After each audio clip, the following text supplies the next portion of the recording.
আশা করি সবাই ভালো আছেন। আজকে যে বিষয়টি নিয়ে কথা বলবো, যেসব রোগীদের হার্টে পার্মানেন্ট পেসমেকার বা আইসিডি বা সিআরটিডি স্থাপন করা হয়েছে, সেই সব রোগীদের কিছু সাবধানতা অবলম্বন করতে হয় এবং কিছু বিষয় জানতে হয়। সেই সকল বিষয় সম্বন্ধে আজকে আলোচনা করব। প্রথমত, যেই জায়গাটাতে এই পেসমেকারটা স্থাপন করা হয়, বুকের যে পাশটাতে, সেই স্থানটিতে খোঁচাবেন না, নখ দিয়ে আঁচড় দিবেন না বা সেখানে বেশি হাত দিবেন না। বুকের যে পাশে পেসমেকারটি স্থাপন করা হয়েছে সেই পাশে পকেটে মোবাইল রাখবেন না। আপনি যে কোনো প্রকার বৈদ্যুতিক যন্ত্রপাতি যেমন টেলিভিশন, ইস্ত্রি অথবা যে কোনো ধরনের ইলেকট্রিক ফিল্ড, সেসব জায়গাতে নিশ্চিন্তে যেতে পারেন। এতে করে আপনার পেসমেকারের কোনো ক্ষতি হবে না। তবে বজ্রপাত হলে ভয়ের কিছু নেই, তবুও এড়িয়ে চলা ভালো। উচ্চ বৈদ্যুতিক ক্ষেত্র বলতে আমরা যেসব জায়গা বুঝি, যেমন কারেন্টের ট্রান্সফরমার অথবা এইসব জায়গাগুলোতে যতটুকু না গিয়ে থাকতে পারেন তত ভালো। তবে গেলে খুব বেশি সমস্যা হওয়ার সম্ভাবনা নেই। পেসমেকার লাগানোর পরে যদি আপনার হঠাৎ করে মাথা ঘুরে যায় অথবা অজ্ঞান হয়ে পড়েন অথবা পূর্বের মতো হার্ট রেট কমে যায় অথবা বেড়ে যায় অথবা হার্টের গতি বা হৃদস্পন্দন পরিবর্তন হয়, তাহলে সাথে সাথে চিকিৎসকের সাথে যোগাযোগ করবেন এবং পেসমেকার কোম্পানির সাথেও যোগাযোগ করতে হতে পারে।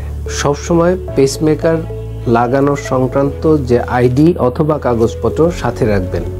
কখনো এয়ারপোর্ট বা কোনো চেকিং পয়েন্টে গেলে আপনি অবশ্যই কর্তৃপক্ষকে সেই কাগজটি দেখাবেন এবং মেটাল ডিটেক্টর বা এইসব জায়গা দিয়ে যাওয়ার সময় আপনি অবশ্যই জানাবেন যে আপনার বুকে পার্মানেন্ট পেসমেকার স্থাপন করা হয়েছে।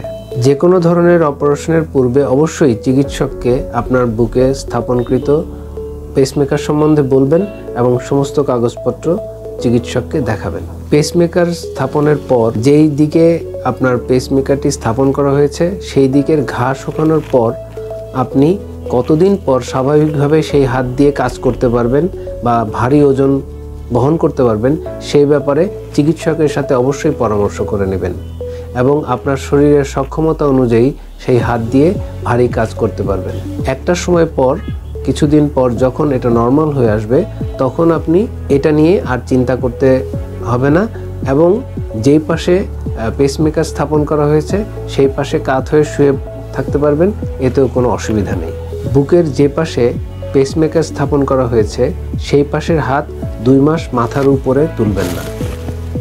পেসমেকার স্থাপনের দিন থেকে প্রথমবার 45 দিন পর, দ্বিতীয়বার 3 মাস পর এবং তারপরে প্রতি 6 মাস পর পর পেসমেকার স্থাপনকারী কোম্পানির সাথে আপনাকে যোগাযোগ রাখতে হবে এবং ফলো আপ নিতে হবে। সর্বোপরি আপনার পেসমেকার স্থাপনের পর কোনো সমস্যা হলে সংশ্লিষ্ট চিকিৎসকের সাথে যোগাযোগ করবেন এবং যে কোনো সমস্যা হলে তার পরামর্শ অনুযায়ী পরবর্তী পদক্ষেপ নেবেন। আজ এ পর্যন্তই। আশা করি সবাই সুস্থ থাকবেন। পরবর্তীতে আবার দেখা হবে। ধন্যবাদ।